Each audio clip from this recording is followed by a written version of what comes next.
একটা পাতা পড়লেও সে পিছনের দিক ফিরে দেখে যে কেউ পিছনে আছে। আচ্ছা, এটা এই কারণে বললাম। তারপরে আরো একটু বেশি অন্ধকার হলে তখন জোরে জোরে কথা বলে এবং কখনো কখনো বলে কোনো ভয় আমি পাই না, আমি কোনো ভয় পাই না। বর্তমান সরকারের অবস্থাটা দাঁড়িয়েছে এই অবস্থা, তারা তাদের যে গৈবল চাষা একজন, সে তো বলছে আওয়ামী লীগ দেশেই নাই, শুধু ফেসবুকে হম্বিত। তা উনি যেভাবে কথা বলেন ওনাকে আমার কখনো প্রেস সেক্রেটারি মনে হয় না, মনে হয় যেন উনি ডক্টর ইউনূসের মাইক্রোফোন, উনি সেইভাবে কথা বলছেন। তো উনি যখন বলেন যে আওয়ামী লীগ কেউই দেশে নাই, টোটালি ওনরা আছেন, তো ওই যদি বিষয়টা এরকম হয় তাহলে সেক্ষেত্রে তো ওনাদের ভয় পাওয়ার কোনো কারণ নাই। আবার ইউনূস সাহেব নিজেই বলেন যে এই ছাত্ররা বলে যে আপনার এখানে স্বৈরাচার রয়ে গেছে, আমি তাদের বলি স্বৈরাচার তোমার ওখানে নাই। এখন যেখানে যা হয়, গার্মেন্টস শ্রমিকরা রাস্তায় নামলে বলে এর ভিতর স্বৈরাচার, অর্থাৎ ফ্যাসিস্ট। কেউ দাবি দেওয়া জানাইলে ছাত্ররা বলে এর ভিতর ফ্যাসিস্ট। সাংবাদিকরা কোনো রিপ্রেজেন্টেশন দিতে গেলে বলে এর ভিতর ফ্যাসিস্ট। লয়াররা কোনো ডিমান্ড করলে বলে এর ভিতর ফ্যাসিস্ট।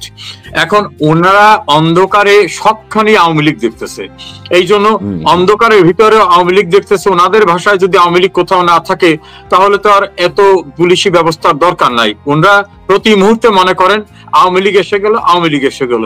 এই নির্বোধেরা জানে না যে আওয়ামী লীগ এসে যাওয়া না, আওয়ামী লীগ তো আছেই, আওয়ামী লীগ তো সর্বত্র আছে। দেশের 1/3 মানুষ আওয়ামী লীগকে নিরঙ্কুশ ভাবে সমর্থন করে।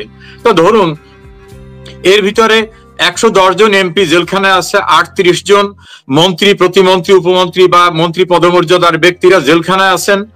আবার 359কে গ্রেপ্তার করা হয়েছে সমকালের রিপোর্ট অনুযায়ী।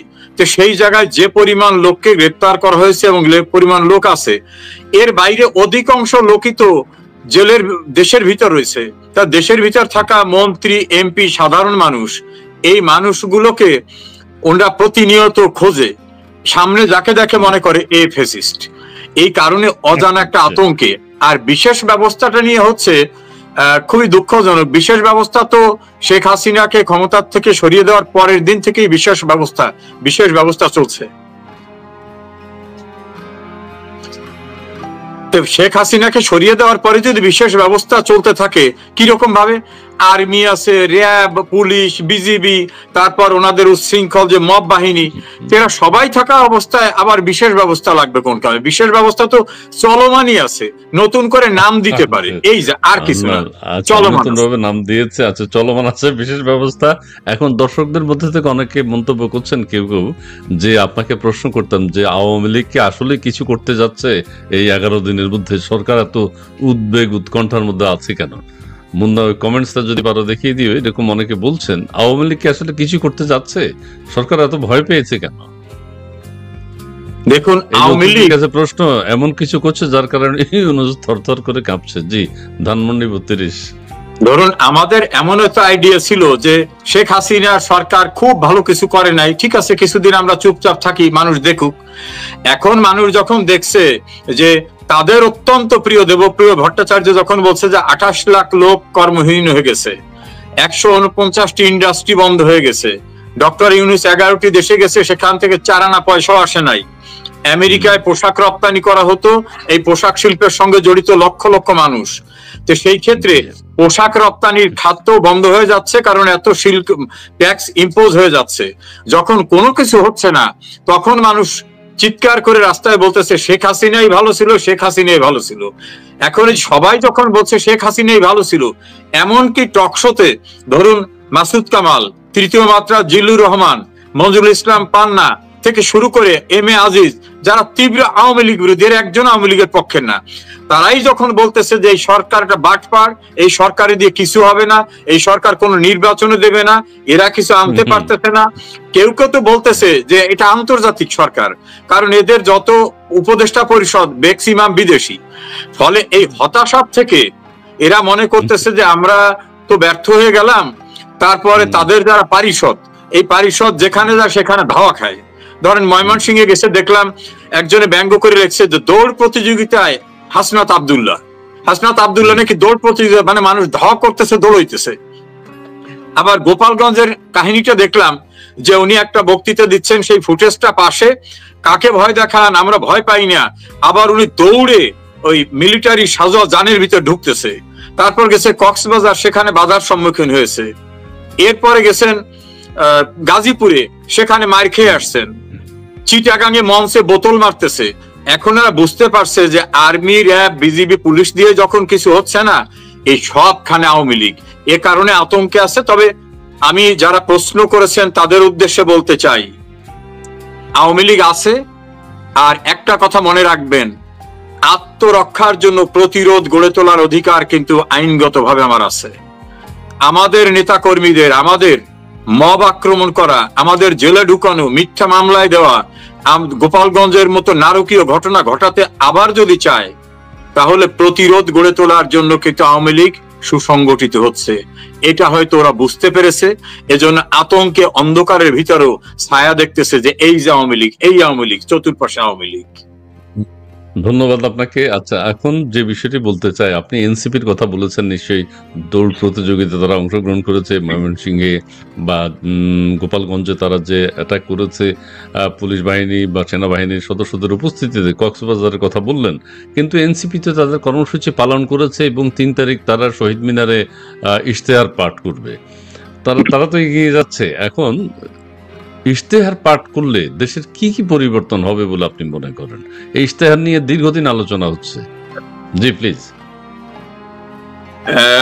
দেখুন, রিয়ালিটি হচ্ছে তারা যে কর্মসূচি পালন করে যাচ্ছে। আমি একটা কর্মসূচিতে দেখলাম ফেসবুকে যে 900 পুলিশ ডিপ্লয় করছে।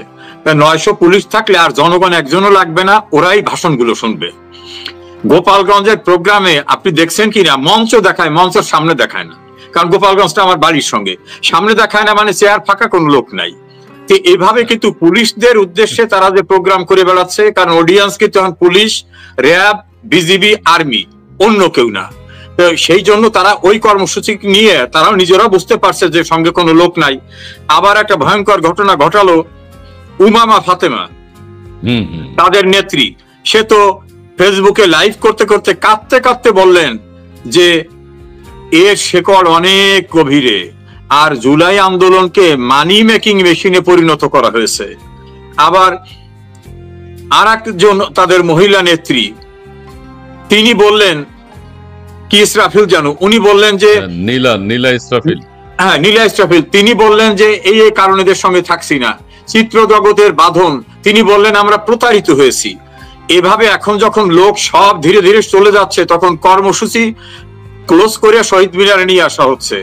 এই শহীদ মিনারে সর্বোচ্চ হতে পারে যদি কিছু কর্মী, ওই যে আপনি যারা জিন হাজির করে জামাত ইসলাম, এরা যদি কোনো কর্মী টর্মী দেয়। জামাত ইসলাম জিন হাজির করে না, জিন হাজির করছে মুফতি ইব্রাহিম। জামাত ইসলাম হলো ফেরেশতা হাজির করছে, ফেরেশতা। সরি ফেরেশতা। এখন শহীদ মিনারে যদি কিছু ফেরেশতা ওরা পৌঁছে দেন এবং জামাতের ক্যাডারদের পৌঁছে দেন, তাহলে প্রেস ক্লাবে বা শহীদ মিনারের সামনে কিছু লোক হবে। আয় রাজুতে আয়, এ কথা বললে এখন আর কেউ রাজুতে আসে না, এবং কেউ আয় রাজুতে আয় বললে উল্টা স্লোগান দেয়, যেটা নেকেড স্লোগান। আপনার এই অনুষ্ঠানে আমার বলা ঠিক হবে না, বলে তারা লোকজন পাবে না। তবে কিছু ভুইফোট সংগঠন নিয়ে একটা ঘোষণা দিতে, মানে ঘোষণায় কি হবে, ধরেন যারা এখন শপথ নিয়েছে, আমি যদি ধরি মহামান্য রাষ্ট্রপতি, তিনি শপথ নিয়েছেন যে এই সংবিধানকে প্রোটেক্ট করব, প্রিজার্ভ করব। ডক্টর ইউনূস শপথ নিয়েছেন এই সংবিধানকে প্রোটেক্ট করব, প্রিজার্ভ করব। অ্যাডভাইজারও তাই করছেন। সেনা প্রধান যখন সেনা কর্মকর্তা হিসাবে শপথ নিয়েছেন, ওনাদের শপথটা আর একটু বাড়তি, প্রয়োজনে জীবনের বিনিময়ে বাংলাদেশের সংবিধান এবং রাষ্ট্রপতিকে রক্ষা করব, জীবনের বিনিময় হলে। আচ্ছা আচ্ছা আচ্ছা। ধরেন বিজিবির প্রধান যিনি, উনি তো আর্মির অফিসার, উনিও শপথ নিয়েছেন। তাহলে গভর্নমেন্টের যে স্ট্রাকচার আছে, এনএসআই, ডিজিএফআই যারা আছেন, তারা এই শপথ নিয়েছেন। এবং শপথের সময় এই অ্যাডভাইজার আবার বলছেন যে এই সংবিধানকে পালন করব, এইটাকে অনুসরণ করব। তো ওই সংবিধান অনুসরণ করতে গেলে আর একখান জুলাই প্রোক্লামেশন হয় না। প্রোক্লামেশন একটা দেশে একবারই হয়, সেটা 1971 সনে হয়েছে স্বাধীনতার প্রোক্লামেশন, যেটা আমাদের 72 সনের কনস্টিটিউশনের প্রথম পাতায় আছে। এখন ওনরা শহীদ মিনারে বসে কি ঘোষণা করলো, এই ঘোষণা যে কয়জনে দেবে তাদের মনে রাখতে হবে দেশে মানুষ 18 থেকে 19 কোটি। এই 19 কোটি মানুষের পূর্বসূরি যারা ছিলেন, যারা লিগালি অথরাইজ ছিলেন, অর্থাৎ যারা ভোটের মাধ্যমে নির্বাচিত হয়েছিলেন 70-তে, যারা প্রাদেশিক পরিষদ এবং কেন্দ্রীয় পরিষদের, তাদের কিন্তু একটা অথরিটি ছিল এই প্রোক্লামেশন দেওয়ার, তারা দিয়েছেন। এখন যারা শহীদ মিনার দিতে চান তারা কারা, তাদের কে অথরাইজ করছে? ওই প্রোক্লামেশন নিয়ে আমরা দুশ্চিন্তা একদম করার দরকার নাই। এরকম প্রোক্লামেশন আমরা অনেক দেখছি, অনেকে তথ্য দিছে। আমি একটা কথা প্রাসঙ্গিক বলি, আপনার এই লাইভ শোতে অনেকে আছেন, হক, তোহা, অনেকে আছেন, সিরাজ শিকদার, বদরুদ্দিন ওমর, আহমদ শরীফ, এইরকম জ্ঞানীরা অনেক তত্ত্ব বই লেখছে, বইয়ের স্তূপ হয়ে গেছে, একেবারে রুম বোঝাই। এই তত্ত্ব কাজে লাগে নাই। বঙ্গবন্ধুর 6 দফা তত্ত্ব দিয়ে বাংলাদেশ স্বাধীন হয়েছে। কাজে ওই যারা ওইখানে বসে কথাবার্তা বলতে চায় ও প্রোক্লামেশন নিয়ে আমরা একদম চিন্তা করি না। বাংলাদেশ তার সংবিধান অনুযায়ী চলবে এবং সেভাবেই বাংলাদেশ চলবে। বরং যারা উচ্ছৃঙ্খলতা দেখিয়ে জঙ্গি আচরণ করেছে, যারা মেটিকুলাস ডিজাইন করে একটা নির্বাচিত সরকারের বিরুদ্ধে কাজ করেছে, যাদের সিপাহশালারা নিজেরা স্বীকার করেছে যে 15 বছর যাবত আমরা প্ল্যান করছিলাম, 5 তারিখ শেখ হাসিনার পতন না হলে অস্ত্র তুলে ধরতাম, প্রশ্ন আসবে সে অস্ত্রগুলো কোথায়? কাজী কাউকে আতঙ্কিত হওয়ার দরকার নাই। আওয়ামী লীগ সুসংগঠিত আছে, যারা স্বাধীনতার পরিপন্থী, মুক্তিযুদ্ধের পরিপন্থী, আমাদের সার্বভৌমত্বের পরিপন্থী, তাদের বিরুদ্ধে প্রতিরোধ গড়ে উঠবে। সে সময়টা খুব বেশি দূরে নয়। জি জি, ধন্যবাদ আপনাকে। এখন আপনি 71-এর কথা বলেছেন। 71 সম্পর্কে আমাদের অত্যন্ত গুরুত্বপূর্ণ একজন উপদেষ্টা আসিফ নজরুল সাহেব একটা মন্তব্য করেছেন যে শেখ হাসিনার যে 71-এও সেই ঘটনা ঘটে নাই, মানে শেখ হাসিনার যে নির্যাতন, গুম, হত্যাকাণ্ড দেশে চালিয়েছেন, 71 সালে সেই ধরনের ঘটনা ঘটে নাই, এই ধরনের একটা বক্তব্য তিনি দিয়েছেন। আবার বিকেলবেলায় তিনি সরি বলেছেন। এখন যে সরি বলাতে তার সমর্থক যারা আছেন তারা খুব দুঃখ পেয়েছেন। তারা বলতে চাচ্ছেন গত 16 বছর আসিফ নজরুল সাহেব যে মিথ্যা কথাগুলো বলেছেন, এখন সবগুলোর জন্য হয়তো সরি বলবেন, তাহলে আমরা যাব কোথায়? আসিফ নজরুল সাহেব তার এই বক্তব্য থেকে কেন সরে আসলেন, এটা কি আপনার জানা আছে? আমার জানা নাই, তবে আমার একটা অনুমান আছে। অনুমানটা হলো এইরকম, 71 সনে কিছু কিছু হিন্দুরা দেশে থাকা অবস্থায় তাদের জোর করে ধর্মান্তরিত করা হয়েছিল। এখন ধর্মান্তরিত হলে হবে না, রাজাকাররা বলতেছে যে তুই খালি মুসলমান খাতাপত্রে বললে হবে না, তোর গরুর মাংস খেতে হবে। তো অনেকে হয়তো গরুর মাংস খেত না, কিন্তু বাজারের এক প্রান্ত থেকে ঢোকার সময় খালি জিজ্ঞেস করতো, এ ভাই আজকে গরুর মাংস কোন দিকে দিছে, এ ভাই গরুর মাংস কোথায় পাবো। বাজারের শেষ প্রান্ত পর্যন্ত সবাই জিজ্ঞেস করতো, যাতে বোঝে যে এই মুসলিম এই গরুর মাংস খুঁজতেছে। হয়তো ওই মাংসটা বাড়ি পর্যন্ত নিত না। এখন আসিফ নজরুল হচ্ছেন ঘাতক দালার নির্মূল কমিটি যেটা হয়েছিল শহীদ জননী জাহারা ইমামের নেতৃত্বে, সেখানের একজন ছিলেন। তো সেখানে থাকা অবস্থায় উনি যে গণ আদালতটা এই প্রক্রিয়ার সঙ্গে জড়িত ছিলেন, দেলোয়ার হোসেন সাইদিকে যাতে আটকানো যাবে সেই জন্য উনি তার সম্পর্কে বড় একটা আর্টিকেলও লিখছিলেন। এইসব লেখালেখি করে সেই সময় ওনার যে ভূমিকা, এখন তো সেই গ্রুপ নাই। আবার উনি তৃতীয় মাত্রায় জিল্লুর রহমানের সঙ্গে একটা প্রোগ্রামে বলছেন, শেখ হাসিনাকে অভিনন্দন জানিয়ে আমি একটা বড় আর্টিকেল লিখবো। কারণ আমাদের দেশে যে এত বড় একটা মহামানব ছিল বঙ্গবন্ধু, তিনি যে এত স্যাক্রিফাইস করছেন, এইরকম একটা মহামানব ছিল, আমি পড়তে গিয়ে আমার চোখের পানি ঝরে গেছে। সেই মহামানব সম্পর্কে শেখ হাসিনা আমাদের জানতে দিছে। কি মহামানব বঙ্গবন্ধু।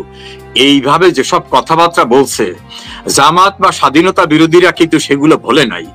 এখন ও চাচ্ছে নতুন গরুর মাংস কেনা, নব্য মুসলমানের মতো হইয়া তাদের মনোরঞ্জন করা যায় কিনা, এজন্য সে আর কি এই 71-কে শেখ হাসিনার আমলের চেয়েও খুব গ্লোরিফাই করতে চেয়েছেন, যেটা অত্যন্ত ভালো। করার পরে আবার কিছু কিছু লোকে বলতেছে আগেরটাই তো ভালো ছিল। এখন উনি মাঝখানে আবার সরি বললেন। আবার সেদিন দেখলাম খালেদ মহিউদ্দিন তাকে জিজ্ঞাসা করছে, আপনি না বললেন 26 লক্ষ ভারতীয়রা কাজ করতেছে, 26 লক্ষ থেকে আপনি কি 6 লাখ বের করতে পারছেন কিনা? বলে খালেদ দেখেন, আমি সেই সময় তো শপথবদ্ধ ছিলাম না। তাহলে শপথবদ্ধ অবস্থায় এক কথা, শপথবদ্ধ না থাকা অবস্থায় এক কথা, এই মিথ্যা কথা বলা যাবে? আবার তিনি বিভিন্ন অকেশনে যেসব কথা বলছেন, আল্লাহ আমাকে যদি এরকম সুযোগ দিত আমি পাবলিক বাসে চড়তাম, আমি দিলটা দিয়ে সারা দিন খাটতাম। পাবলিক বাসে একদিনও তাকে দেখা যায়নি। তারপর আবার বলছেন, মানুষ যে আমাকে এত ভালোবাসে, এই ভালোবাসা আমি বুঝতে পারিনি। ছাত্ররা বলে স্যার স্যার স্যার, ক্যান্টনমেন্ট আমাকে ডাকে যে আপনার কথা সবাই চলে। এখন আবার উনি দেখে মাইলস্টোন স্কুল কলেজে সেই ছাত্ররা 9 ঘন্টা আটকাই রাখছে এবং মুখের উপর বলতেছে ভুয়া, দুর্নীতিবাজ, স্বৈরাচার। তারপরে পুলিশ আনা হয়েছে, পুলিশে কাজ হয় না। এরপর কয়েক হাজার পুলিশ আনা হয়েছে। তারপরে পুলিশ যখন ব্যারিকেড দিয়ে না নিচ্ছে, সেই সময় ভুয়া ভুয়া গালিগালাজ করতেছে।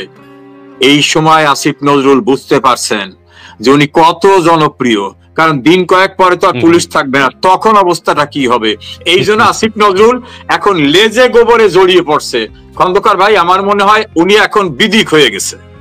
আচ্ছা, একটা কথা আপনারা বুঝেন না, আপনি তো চিকিৎসক না, সো আপনার সেটার জন্য অপরাধী বলা যাবে না বা বোঝার ক্ষমতা নেই আপনার, সেটা বলা যাবে না। সেটা হচ্ছে উনি গত 16-17 বছর অসুস্থ ছিলেন, মানসিকভাবে অসুস্থ ছিলেন। যেই কথাগুলো বলেছেন তখন তিনি সেগুলো তো আপনি আইনের লোক হিসেবে বলতে পারবেন। অসুস্থ অবস্থায় কেউ কিছু বললে সেটা কিন্তু ওই আদালতে কাউন্ট করে না। সো আমরা সেই হিসাবে তো দেখতে পারি এখন তিনি সুস্থ অবস্থায় আছেন। এখন তিনি ওই ফ্রুটিকা খেয়ে কথাগুলো বলছেন যে ওই সময় আমি অসুস্থ ছিলাম, এটা আমাদেরকে মাথায় নিতে হবে, মেনে নিতে হবে। এখন তিনি হয়তো সুস্থ হয়ে যেগুলো গত 16 বছর